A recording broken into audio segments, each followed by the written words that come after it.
Drage gledalke, spoštovani gledalci, dober večer. Sem Bojan Požar, vi pa gledate oddajo WW Faktor. In kot že veste, resnica boli, komentarji še bolj. Pa ni vseeno, kdo kaj reče.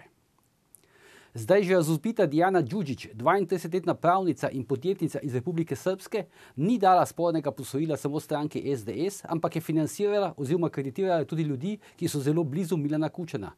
Na spletnem portalu Požar Report smo danes zjutraj razkrili, da je Đuđićeva preko svojega bančnega računa na Madžarskem na Novo kreditno banko Maribor plasirala 420 000 evrov na zasebna transakcijska računa Nade in Andreja Glaserja, žene in sina Romana Glaserja, nekdanjega predsednika uprave Perutnine Ptuj in vidnega ustanovnega člana Kučanovega foruma 21. To se je dogajalo lani avgusta, večino denarja pa je osebno dvigoval kar Roman Glaser v gotovini, v kešu, enkrat v kosu celo do 120 000 evrov. Te sumljive transakcije so zaznali v banki in pri uradu za preprečevanje pranja denarja, kjer ne bi tudi ugotovili, da gre za sum pranja denarja. To se ve za zdaj, o zadevi pa bomo še poročali. Danes pa bomo za vas komentirali konsolidacijo slovenskih medijev pred letošnjimi parlamentarnimi volitvami, ki bodo predvidoma 3. junija, in lokalnimi volitvami, ki bodo potem jeseni. Z menoj sta naša stalna komentatorja Matej Lahovnik in Sebastijan Jeretič, oba vrhunska poznavalca in dolgoletna insajderja slovenske politične scene, pa tudi medijske scene. Matej in Sebastijan, lepo pozdravljena. Dobro večer. Zdaj, mimogrede, tik pred oddajo je Roman Glaser, glede na to, da sem pač prej začel z temo okoli njega, priznal, da je najel ta denar pri Dijani Đuđić, ni pa hotel povedati, zakaj je najel pri njej, ne pa recimo pri kakšni od slovenskih bank, ampak kaj pravite, kako široka so ta kreditna razmerja zdaj iz Republike Srpske? Vsak dan prihajajo neki novi podatki.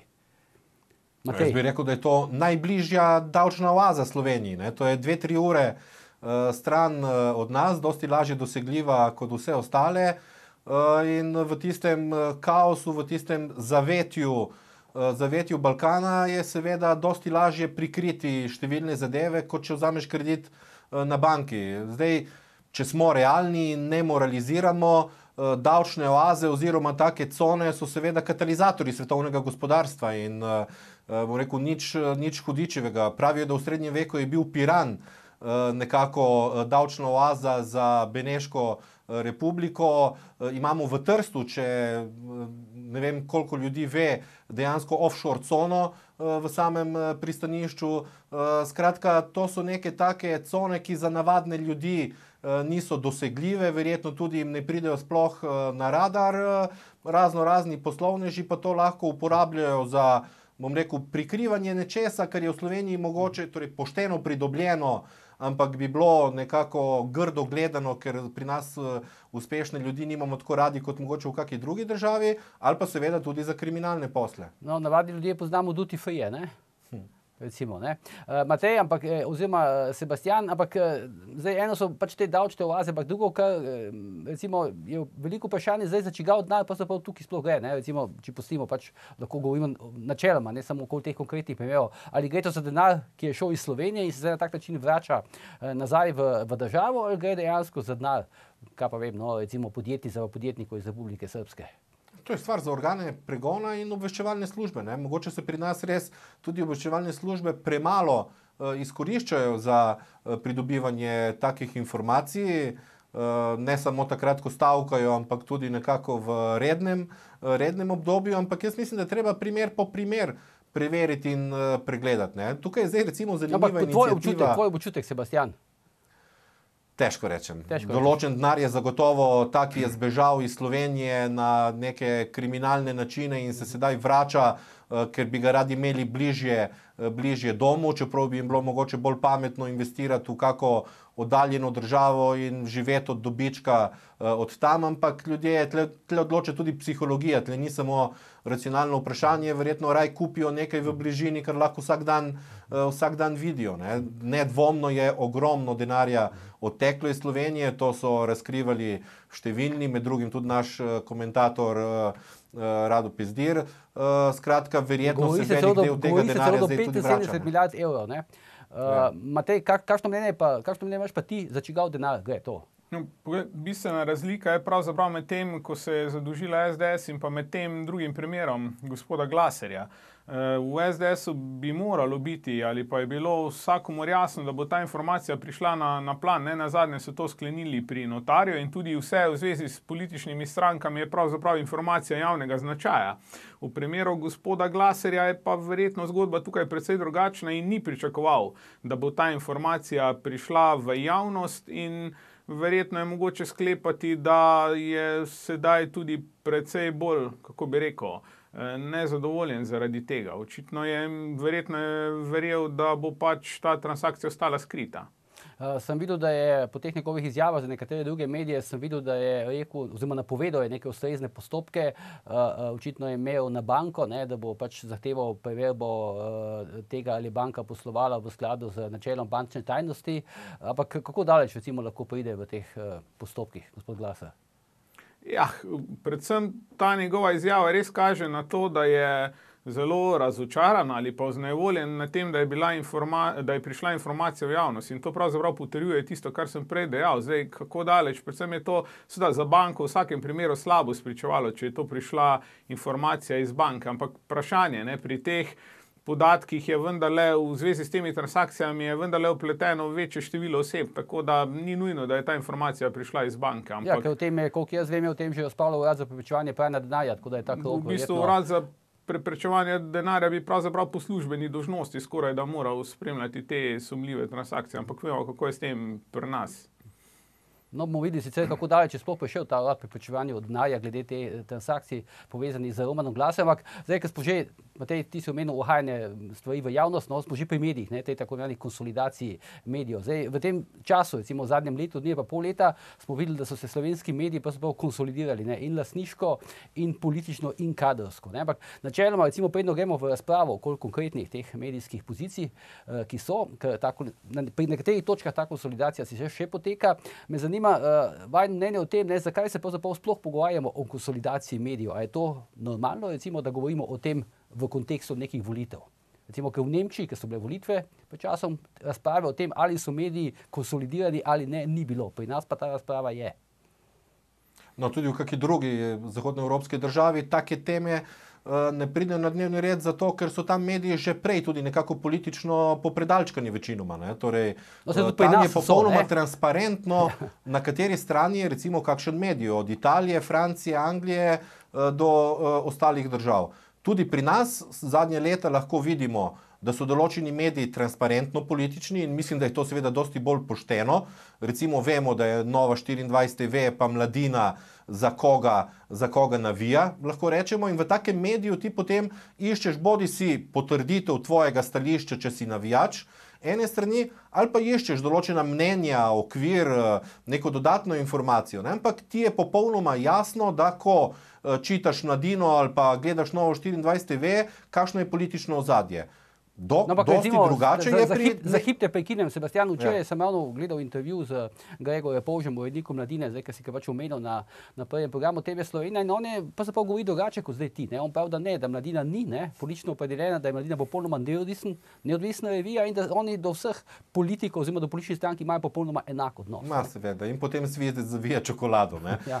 Torej, to so popolnoma jasno, radikalno, ampak transparentno opredeljeni mediji. Lahko on zanika, kolikor hočeš, ljudem je popolnoma jasno, kaj dobijo od takega medija. Nekaj povsem drugačnega pa je seveda recimo javna televizija, kjer pričakuješ vsaj pluralnost, torej ne uravnoteženost, prikaz obeh, vseh strani, ampak dejansko neko pluralnost. Je pa popolnoma jasno, da so te, dajmo reči, mainstream mediji predvsem režimski. Od RTV-ja do Pop TV-ja do določenih recimo časnikov, tam je pa zadeva že dosti bolj zamegljena. Ne? Bistveno je, da se da od malih zadevic, kot je postaviti naslov na takšen način, mašilo tle, mašilo tam, usmerjati interpretacijo določenih dejstev do povsem transparentnih zadev, ki so jasno usmerjene proti neki politični zadevi, bolj kot za. Torej, večina teh medijev ni tle zdaj neka murgelska zarota, pa neko uredništvo, ki bi iz Murgel upravljalo te medije, zato ker za to ni potrebe. imajo za urediti vrh, da je neka jasna disciplina, ampak nimajo težav s prepričevanjem novinarjev, ker je večina teh novinarjev enostavno levo usmerjenih in bolj kot to, da recimo navijajo za konkretne leve vlade, ker so večinoma tudi oni ponovadi razočarani nad konkretnimi akterji, je tisto, kar dominira v teh medijih, absolutno sovraštvo do Janeza Janše. In tej mediji seveda potem zaradi tega, da ne bi dobili Janeza Janše na oblasti, navijajo za katerokoli levo vlado. Ne? In ni potrebe, da je v ozadju, bom rekel, nekako organizirana zarota, ne?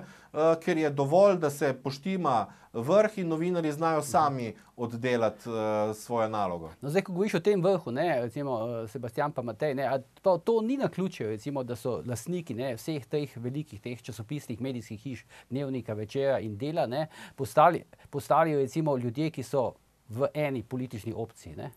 Poglej, Slovenija... Oziroma, a je bil to, kako bi rekel, je bil to nek načrten projekt ali je to slučajno se na koncu tako izcimilo?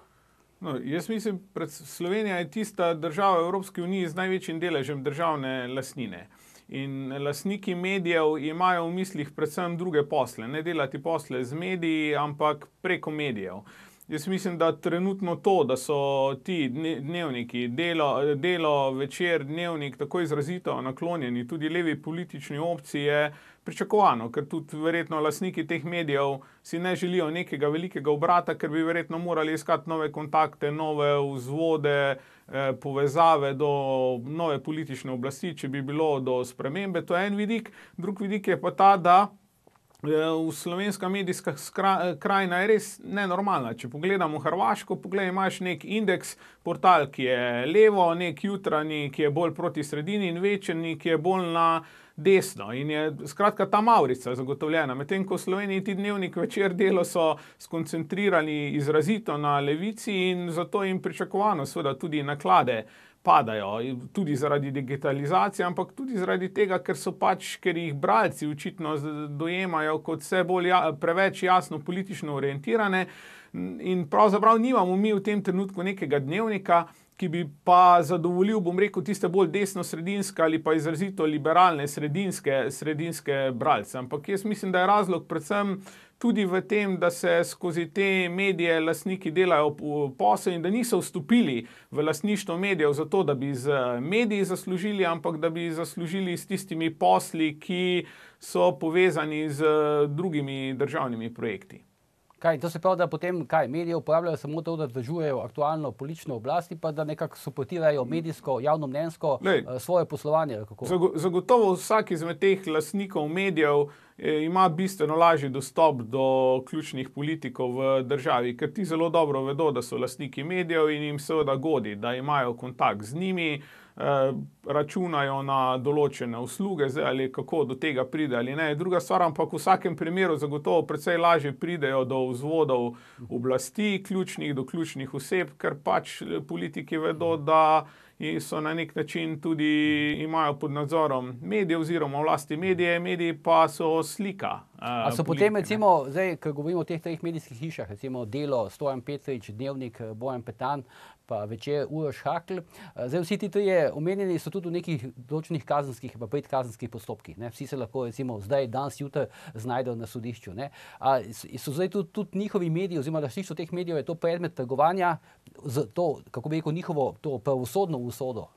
Zagotovo. Ravno kar se tiče Dela in Stojana Petriča izpostavljajo, da en je ta vidik, ki ga je izpostavil Matej, torej moč za pridobivanje poslov, ampak zanj mogoče še dosti bolj pomembno ključno leto preiskave NPU-ja, v kateri je udeležen zaradi nakupa E333, pa mogoče še kakih drugih poslov, seveda. In mu je seveda pravijo, da je to tudi eksplicitno povedal celo določenim novinarjem, da je naloga Dela, da brani lastnika in da tisti novinarji, ki tega ne bodo počeli, bodo enostavno šli. Torej, to je krožilo nekako tam po tej časopisni hiši. In popolnoma jasno je, da tudi potem pričakuje seveda neko, oziroma zagotovi neko kadrovsko čistost, torej kadrovsko zvestobo, tako v upravi, torej v menedžmentu, kot mogoče tudi v uredniškem delu. Jaz izjemno spoštujem Uroša Urbasa, je pa zanimiv podatek, da recimo prihaja iz Idrije, torej znano je, da Petrič dosti da na to regionalno pripadnost, da tudi prejšnji glavni urednik, torej da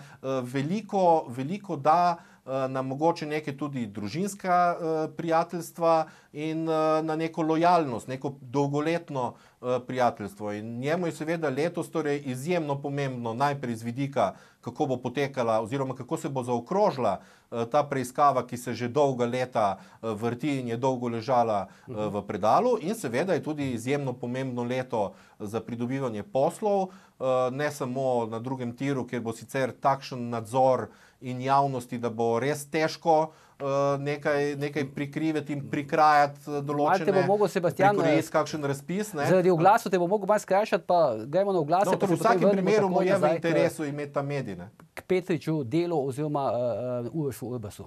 Gremo na oglase.